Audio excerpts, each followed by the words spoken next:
its importance, to literally, everybody's life in the sense of inspiration. And I should point out, by the way, that in my private office, just off the oval, I've got a picture of Jupiter from the Hubble.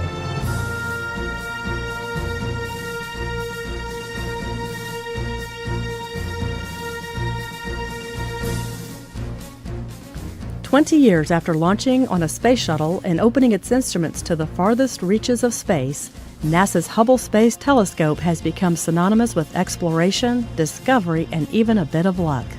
One of the things that Hubble has done is it really taught us something about our place in the universe and our role within it. We want to know, how did the universe start?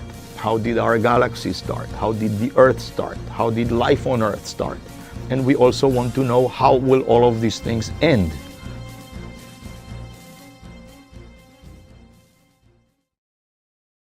When the telescope arrived, there was a lot of anticipation because there was so much extraordinary effort required at KSC in order to assure that the telescope was going to be able to maintain in the kind of environment that it had to be, and that meant a cleanliness standard that was extremely pristine, far beyond anything that we had ever launched before.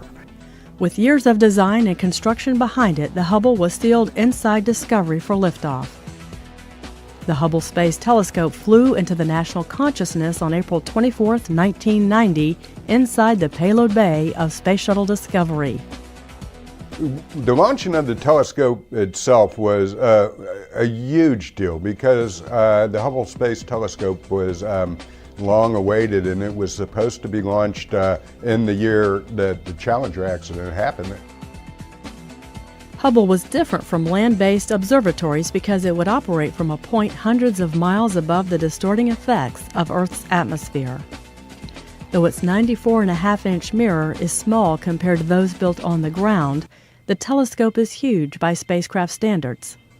At more than 43 feet long, the telescope took up most of the shuttle's payload bay. But as large as Hubble was, it was sent up with a tiny flaw in its main mirror. It was an imperfection less than the width of a human hair, but it was enough to blur Hubble's images and leave the observatory's potential in doubt. To find out 2 months after launch that it was launched with a misshapen mirror was crushing to NASA. When the telescope had its spherical aberrations and needed glasses, we had already built expectations to the point that they were expecting to see these kind of things right away, when in fact, even if the telescope had worked, where it's going to take astronomers a considerable amount of time to get some of that data and then to see what else Hubble was going to find that we didn't know about. The telescope was quite powerful even with the flaw, but NASA knew it would have to fix it. So engineers set out to build Hubble a set of contact lenses.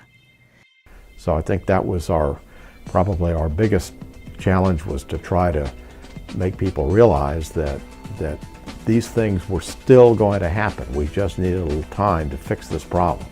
Being able to restore the Hubble Space Telescope's observational capabilities was incredibly important to the agency, and they put together a great plan to do it. Astronauts made 5 back-to-back spacewalks during the repair mission, a first. They spent more than 35 hours working on the telescope in the payload bay. The Hubble repair had effects reaching beyond the telescope's health as well. This mission wasn't just about restoring the Hubble Space Telescope. It was about whether NASA had the capability to go off and build the International Space Station. The problem was fixed to the extent that it never occurs to anybody to even think about it anymore, because the results are just so dramatic from the Hubble.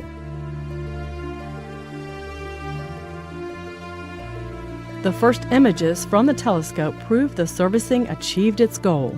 The Space Telescope was free to look into the farthest distances ever seen, nearly as far back as the beginning of the universe. astronauts made 4 more servicing flights to the Hubble Space Telescope to upgrade its instruments and replace critical components. We did it in a way that we knew it was the last time we were ever going to visit the telescope, and we had to do everything to it that we wanted to do if we wanted it to last a lot longer. So that made it more complex. And when the mission was over, the feeling was we'd done it. They had seen different worlds for the very first time through the eyes of the Hubble Space Telescope, and it's really expanded the general public's view of the universe, how the universe began, what the ultimate fate of the universe is going to be. It has ignited, it just has ignited the imagination of the collective American public.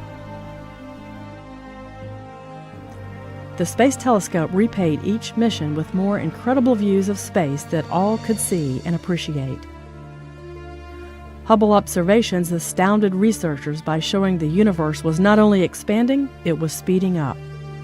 Imagine your amazement if, when I throw these keys up, you would suddenly see these keys accelerating towards the ceiling. This is what we discovered. This was extraordinarily surprising, and it led to this notion of dark energy that is pushing on the universe to accelerate. Once we began to get things back from Hubble, the scientists were beginning to see physical processes going on that they didn't really understand and hadn't been able to see before. 20 years after opening a new eye on the universe, Hubble continues to dazzle by reaching farther back in time and space. The light that we're just now receiving from some of these galaxies and different objects show younger and younger galaxies and stars, the light for which, when they left that galaxy, the Earth hadn't even been formed yet. That's how far back in time Hubble is seeing. We're talking about questions that a few tens of years ago we didn't even know to ask. The whole thing is a very storied program from the very first launch until the last servicing mission. There are more questions for astronomers to answer, and Hubble will remain in orbit to answer them for years to come.